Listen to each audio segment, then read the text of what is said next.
حتیٰ کہ امام الانبیاء صلی اللہ علیہ وآلہ وسلم کے نام کی قسم کرنا بھی ہمارے لیے جائز نہیں ہے۔ یہ بعض بات کہتے ہیں کہ مجھے اپنے بیٹے کی قسم، مجھے تیرے سر کی قسم، یہ سخت جرم ہے اور یہ کبیرہ گناہ ہے کہ اللہ کے علاوہ کسی اور شخص کی قسم کی جائے۔ قسم کا حق اللہ کے لیے ہے اور اسی کی قسم اٹھائی جائے، اس کے علاوہ کسی اور کی قسم نہ اٹھائی جائے۔ ریا کو شرک اصغر کہا گیا ہے۔ ریا کیا ہے کہ انسان اپنا عمل کسی اور کے لیے کرے، کسی کو دکھلانے کے لیے، کسی کی خوشنودی حاصل کرنے کے لیے، دکھلاوے کے لیے عمل کرے، تو اس کو بھی شرک اصغر کہا گیا ہے کہ کل قیامت کے دن اللہ تعالیٰ فرمائے گا جن کے لیے عمل کیا تھا ان سے جزا لے۔ تو اللہ کے لیے عمل کیا جائے ذات اور صفات میں، اس کا کسی کو شریک نہ مانا، نہ سمجھا، نہ جانا جائے، تو یہ جو ہے وہ توحید ہے۔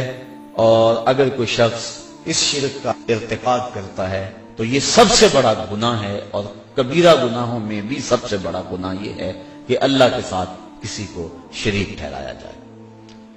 دوسرا بڑا گناہ جو اس حدیث کے اندر حضور نے بیان فرمایا وہ عقوق الوالدین، والدین کی نافرمانی کرنا، ان کی گستاخی اور ان کی توہین کرنا، والدین کو اذیت پہنچانا، ان کو دکھ دینا۔ شریعت میں یہ کبیرہ گناہوں میں دوسرے نمبر پہ بڑا گناہ ہے۔ بعض لوگوں نے زنا کو کبیرہ گناہوں میں دوسرے نمبر پہ بڑا گناہ شمار کیا، لیکن بہت سارے اہل علم نے کبیرہ گناہوں میں سے شرک کے بعد بڑا گناہ حقوق الوالدین، والدین کی نافرمانی کو شمار کیا ہے کہ والدین کی نافرمانی نہ کی جائے۔ اور اللہ تعالیٰ نے قرآن مجید میں ان کی حضور ادب سے پیش ہونے اور اپنے بازوؤں کو سکیڑ لینے کی تاکید فرمائی، اور یہاں تک فرمایا کہ ان کے سامنے اف تک نہ کہو۔ کلمہ تعفیف سے بھی منع کر دیا۔ حضرت امام حسن رضی اللہ تعالی عنہ حضرت سیدہ فاطمہ زہرا رضی اللہ تعالی عنہا کے پاس بیٹھ کر ساتھ کھانا نہیں کھاتے تھے۔ ایک دن انہوں نے کہا کہ بیٹا میری آرزو یہ ہے کہ میرے ساتھ تم کھانا کھاؤ اور تم اکثر گریزاں ہوتے ہو اس سے۔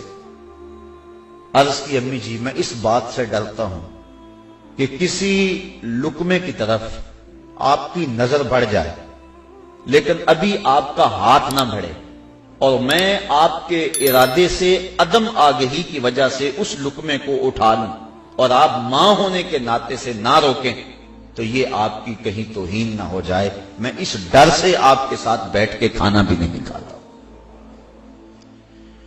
کلمہ تعفیف کے زمرے میں علماء نے یہ بات بھی لکھی ہے کہ والدین کے سامنے اف بھی نہ کرو۔ اس کا مفہوم کیا ہے؟ وہ کہتے ہیں جب والدین بوڑھے ہو جائیں اور اس حالت میں پہنچ جائیں کہ بول و براز چارپائی پہ کر دیں، تو اولاد، سعادت مند جو اولاد ہے وہ والدین کو اس عمر کے اندر اٹھاتی ہے، ان کے کپڑے بدلتی ہے اور غلاظت، گندگی دور کرتی ہے اور اس میں سعادت سمجھتی ہے۔ ایک شاعر ہوا احسان دانش، وہ کہتا ہے میں اپنی ماں کی خدمت اپنی بیوی کو نہیں کرنے دی، میں نے کہا یہ حق میرا ہے اور یہ میں سعادت کسی اور کو کیوں دوں۔ اور وہ کہتا ہے کہ کافی دور نہر تھی ہمارے گھر سے، جہاں جا کر میں اس کا لباس دھوتا تھا اور پھر واپس آتا تھا۔ تو ہم بیویوں کے سپرد کر کے بعض اوقات چلے جاتے ہیں اپنے ماں باپ کو، اور یہ نہیں سمجھتے کہ اس میں ہمارا اپنا حق کتنا ہے۔ ان کی سعادت مندی کہ اگر وہ تعاون کریں، لیکن یہ اولاد کی ذمہ داری ہے کہ وہ اپنے ماں باپ کی خدمت کریں، اور ماں باپ کی خدمت کرنے والا دنیا کے اوپر ہی نقد جزا پاتا ہے۔ ایک روایت کے اندر میں نے پڑھا ہے کہ والدین کی خدمت کرنے والا دنیا کے اندر ہی جزا پاتا ہے، آخرت کے اندر جو اس کو ملنی ہے وہ تو ضرور ملے گی۔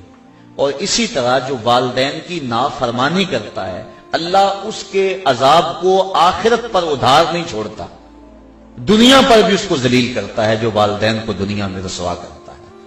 اور آپ دیکھ لیں معاشرے کے اندر جس نے والدین کو دکھ دیا وہ دنیا میں بھی ذلیل ضرور ہوا، بلکہ صوفیاء نے کتب تصوف میں لکھا ہے، اور اس کی مؤید ایک حدیث بھی ہے کہ جس نے والدین کے لیے روزانہ دعا کی، والدین زندہ ہیں یا فوت ہو گئے، معمول بنا لیا کہ ان کے لیے مغفرت کی دعا کرے، تو کہتے ہیں ساری زندگی اس کے رزق میں بے برکتی نہیں آ سکتی۔ تو ان کی خدمت کو شعار بنانا اور ان کی خدمت کو سعادت سمجھنا، یہی عزتوں کا ظرف ہے۔ بلکہ ذرا غور کیجئے، صحاح میں روایت ہے، حضور علیہ السلام کی خدمت میں ایک شخص حاضر ہوا، عرض کی حضور میں آپ سے اذن جہاد طلب کرتا ہوں، جہاد پہ جانا چاہتا ہوں۔ تو جواباً ارشاد فرمایا احی والدہ کا، کیا تیرے والدین زندہ ہیں؟ قال نعم، عرض کیا حضور میرے والدین زندہ ہیں۔ قال ففیہ ما فجاہد، کہا جا ان کی خدمت کر، یہی تیرا جہاد ہے۔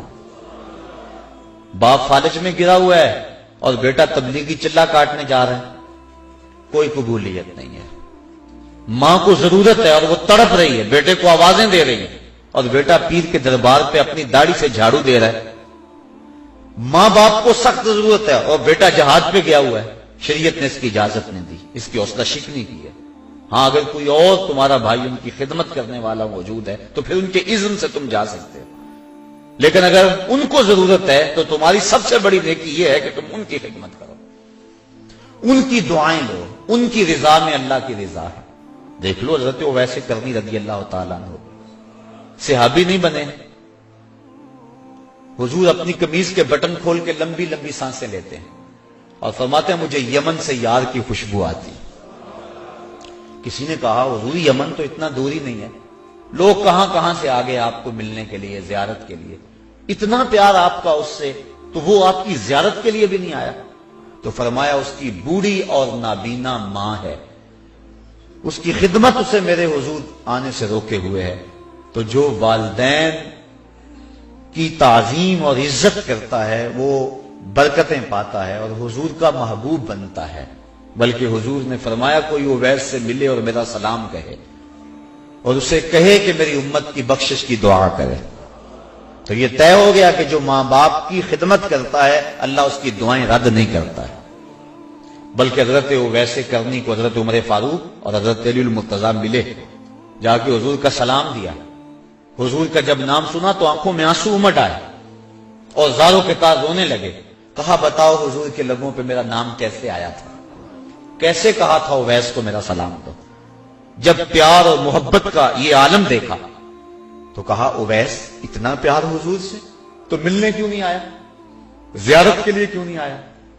حضرت اویس کرنی رضی اللہ تعالیٰ عنہ نے فرمایا اچھا تم نے میرے رسول کی زیارت کی ہے؟ کہا ہاں، صبح و شام حضور کے قرب میں رہتے تھے۔ کہا بتاؤ پھر حضور کے ابرو جڑے ہوئے تھے یا کھلے ہوئے تھے؟ اب یہ ایک لمحے کے لیے حیران ہو گئے۔ کہا میں نے نہیں کی، مجھ سے پوچھ لو۔ کوئی دور سے دیکھتا اسے جڑے ہوئے نظر آتے، قریب آ کے دیکھتا اسے کھلے ہوئے نظر آتے۔ معلوم ہوا جو ماں باپ کی خدمت میں لگا ہوا ہے وہ حضور کے قرب سے بھی محروم نہیں ہے، وہ حضور کے قرب کی دولت سے بھی مالا مال ہے۔ تو والدین کے ساتھ حسن سلوک کرنا، اس کی تاکید کی گئی اور ان کی ناراضگی سے بچا جائے۔ جب والدین ناراض ہو جائیں تو رب ناراض ہو جاتا ہے۔ اللہ کی رضا والدین کی رضا میں چھپی ہوئی ہے اور اس کی ناراضگی والدین کی ناراضگی کے اندر چھپی ہوئی ہے۔ اللہ اکبر۔ تو والدین کی نافرمانی یہ دوسرا بڑا گناہ ہے اور اس سے اجتناب کرنا چاہیے اور ماں باپ سے معذرت کر کے ان سے معافی مانگ لینی چاہیے۔ علماء کہتے ہیں کہ 3 اشخاص سے ہاتھ جوڑ کر معافی مانگنے میں کوئی شرم محسوس نہیں کرنی چاہیے۔ ایک والدین، دوسرا استاد اور تیسرا شیخ۔ یہ 3 ہستیاں ایسی ہیں کہ کوئی غلطی ہو جائے تو فوراً معذرت کر لو۔ ماں باپ تو ویسے ہی جلدی معاف کر دینے والے ہوتے ہیں، ان کا تو دل ہی بڑا نرم ہوتا ہے۔ ایک صحابی ان کی روح پرواز نہیں ہو رہی تھی تو حضور علیہ السلام تشریف لے گئے، تو آقا کریم نے پوچھا کہ اس کی ماں ہے؟ عرض کی ہاں حضور ہے۔ تو حضور اس کے ہاں تشریف لے گئے، فرمایا کہ تیرا اور تیرے بیٹے کا ماجرا کیا ہے؟ عرض کی حضور وہ اپنی بیوی کی بات کو میری بات پہ ترجیح دیتا تھا اور میں اس کو معاف نہیں کرنا. حضور فرمایا بلال اٹھو اور لکڑیاں اکٹھی کرو اور جب آگ روشن ہوئے پھر مجھے بتانا. عرض کی حضور یہ لکڑیاں کیوں اکٹھی کرنی اور آگ کیوں جلانی ہے؟ کہا اگر تم معاف نہیں کرو گی تو اس کی روح نہیں نکلے گی تو اسے میں آگ میں جلاؤں گا. تو ماں نے عرض کی حضور میں نے معاف کر دیا. تو کہا بلال جلدی جاؤ تلقین کرو اسے کلمے کی. تو جب وہ دوڑے ان کے لبوں کے اوپر پہلے ہی کلمہ جاری تھا. تو ماں باپ کی نافرمانی، ماں باپ کی ناراضگی اللہ کی ناراضگی کا سبب بن جاتا ہے.